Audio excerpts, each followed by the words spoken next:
Hi guys, second day start అయిపోయింది Kerala టూర్ది.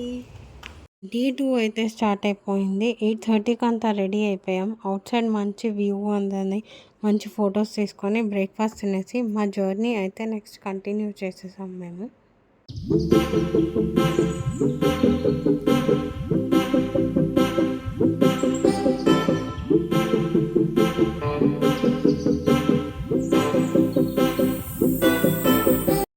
So మేము first వచ్చిన లొకేషన్ అయితే ఇదే అండి, రోజ్ గార్డెన్.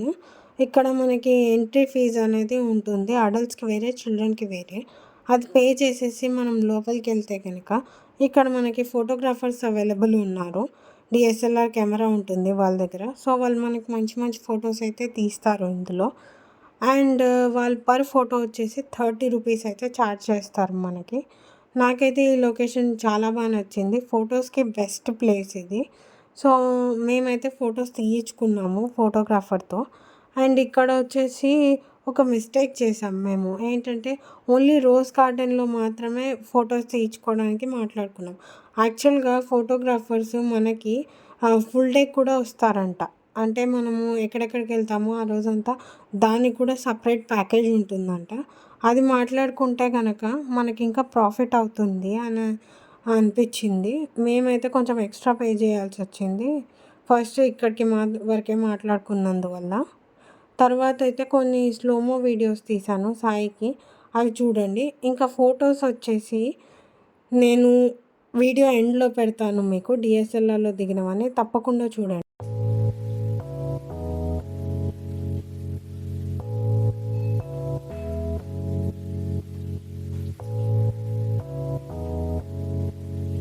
మేము నెక్స్ట్ వచ్చిన లొకేషన్ అయితే టీ ఎస్టేట్ అనమాట ఇది. ఇక్కడ మనకి టీ ప్లాంటేషన్, టీ ప్లాంట్స్ బాగా కనిపిస్తాయి ఇక్కడ మనకి. ఇది కూడా మంచి లొకేషను ఫొటోస్ తీసుకోవడానికి. సో ఫోటోగ్రాఫర్ ఇక్కడ కూడా మాకు మంచి మంచి ఫొటోస్ తీశాడు. ఇలా వేషాలు వేసి నాకు ఇషాన్వికకి చాలా బాగా వచ్చాయి ఫొటోస్. నీకు వీడియో ఎండ్లో షేర్ చేస్తా కన్ఫామ్గా.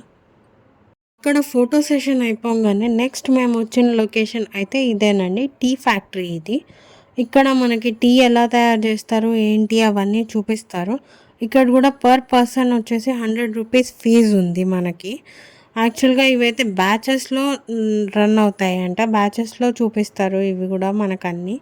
బట్ మేము వెళ్ళేసరికి బ్యాచ్ స్టార్ట్ అయిపోయింది. సో ఇంకా అందుకని వేరే లొకేషన్స్కి వెళ్ళడానికి టైం అవుతుందని చెప్పేసి నార్మల్గా ఇక్కడ టీ షాప్ ఉంటే ఇందులో టీ పౌడర్ అయితే కొనుక్కొని మా నెక్స్ట్ లొకేషన్కి మేము స్టార్ట్ అయిపోయాము. మేము వెళ్తూ ఉంటే అక్కడ ఎలిఫెంట్స్ కనిపించాయి అని చెప్పేసి డ్రైవర్ అక్కడ స్టాప్ చేశాడనమాట. సో ఇషాన్వికకి ఎలిఫెంట్స్ చూపిద్దామని చెప్పేసి మేము ఇక్కడ కార్ స్టాప్ చేసి చూసాము.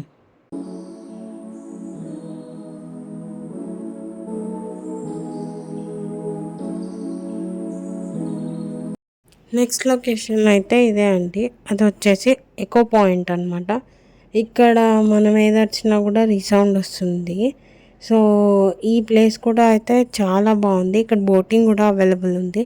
500 రూపీస్ ఛార్జ్ చేస్తారు పర్ పర్సన్ అయితే ఇక్కడ.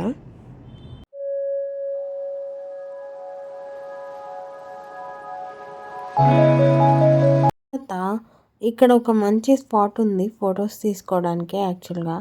సో అక్కడ స్టాప్ చేశాడనమాట డ్రైవర్ అయితే. ఇక్కడ మేము చాలా మంచి మంచి ఫొటోస్ దిగాము.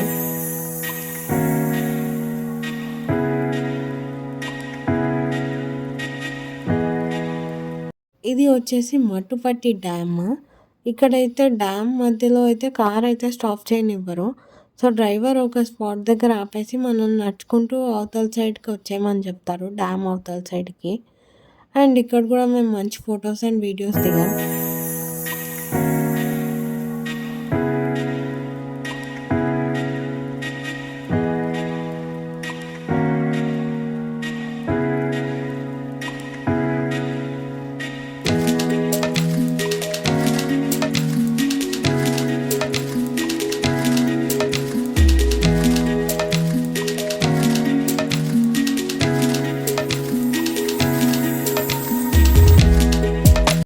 సో నెక్స్ట్ అయితే మేము ఇక్కడ ఫుడ్ తిందామని చెప్పేసి ఒక రెస్టారెంట్కి వచ్చేసాము.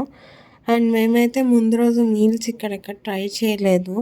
సో, నేను చాలా ఎక్సైటెడ్‌గా ఉండే మీల్స్ ఎలా ఉంటుంది ఇక్కడ ఏంటి చూద్దామని. అండ్ ఎక్స్‌పెక్ట్ చేసినట్టుగానే చాలా డిఫరెంట్‌గా ఉండిండే. అండ్ చాలా టేస్టీగా కూడా ఉండిండే ఫుడ్ యాక్చువల్లీ. నెక్స్ట్ వచ్చిన లొకేషన్ అయితే ఇదే అండి. ఇది ఎర్నాకుళం ఫారెస్ట్ ఏరియా అనమాట. ఇది కూడా చాలా అంటే చాలా బాగుంది. పిల్లలకి ఎస్పెషల్‌గా చాలా నచ్చుతుంది. ఇక్కడ మనం టికెట్ తీసుకొని లోపలికి వెళ్తే ఇలా బస్సెస్ అయితే ఉంటాయి మనకు అవైలబుల్‌గా. సో, ఆ బస్ ఎక్కితే మనము ఒక పాయింట్ వరకు అయితే వాళ్ళు మనల్ని తీసుకెళ్ళి అక్కడ మనల్ని డ్రాప్ చేసేస్తారు. అండ్ మనం బస్‌లో వెళ్ళేటప్పుడు కూడా చాలా అంటే చాలా మంచి బ్యూటిఫుల్ లొకేషన్స్ కనిపిస్తాయి.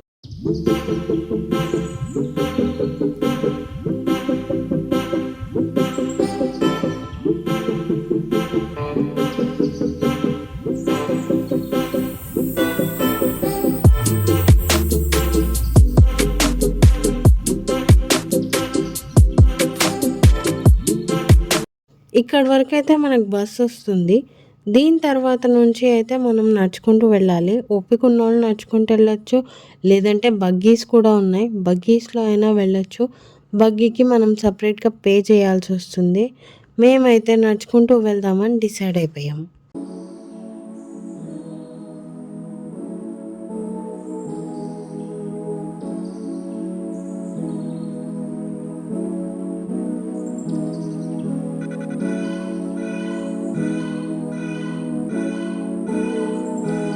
ఈ ఎర్నాకుళం ఫారెస్ట్ ఏరియాలోనే మేము వాకింగ్ చేస్తూ ఉంటే ఫుల్ వర్షం పడిపోయింది. ఇంక అందుకని మేమైతే బస్ ఎక్కేసి ఇంక రిటర్న్ అయితే వచ్చేసాము. అది అయిపోగానే మేము నెక్స్ట్ వచ్చిన ప్లేస్ అయితే ఇదే అండి. ఇది ద రాగా అకాడమీ. ఇక్కడ మనకి కథకళి ఫ్యూజన్ డాన్స్ అనేది చూపిస్తారు. చాలా అంటే చాలా బాగుంది షో. ఇది ఈవినింగ్ 5 నుంచి 6 వరకు ఉంటుంది దీని టైమింగ్స్. అండ్ ఇందులో కూడా టికెట్స్ వచ్చేసి 500 నుంచి 300.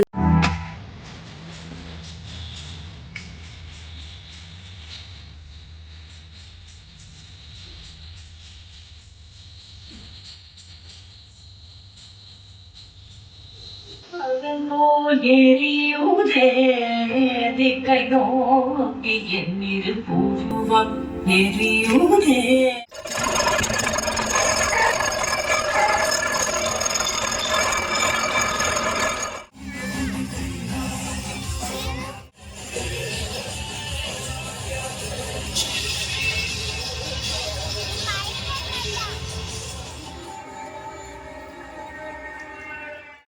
కథకళి అనేది మనం వాచ్ చేసిన తర్వాత వాళ్ళ దగ్గర సేమ్ రాగా అకాడమీలోనే వాళ్ళది ఫైట్ షో కూడా ఉందన్నమాట. దీని పేరు వచ్చేసి కరలి పల్టు అండి. ఇది కూడా మనము వాచ్ చేయొచ్చు అక్కడ. చాలా అంటే చాలా బాగుంది. మేము ఫుల్గా ఎంజాయ్ చేసాము ఇది కూడా. దీని టైమింగ్స్ వచ్చేసి 6 నుంచి 7 వరకు ఇది చేస్తారనమాట. దీనికి కూడా సేమ్ కథకళి లాగానే మనకి టికెట్స్ తీసుకోవాలి. 500 నుంచి 300 వరకు ఉంటాయి టికెట్ రేట్స్ వచ్చేసి. 500లో ఉన్న వాళ్ళని ముందర కూర్చోబెడతారు. 400 అయితే మనం మధ్యలో, అండ్ 300 అయితే మనకి లాస్ట్‌లో కూర్చోబెడతారు. మనకి ఏ టికెట్ కావాలంటే ఆ టికెట్ మనం కొనుక్కొని చూడొచ్చు. చాలా అంటే చాలా ఎంటర్‌టైనింగ్‌గా ఉండేది.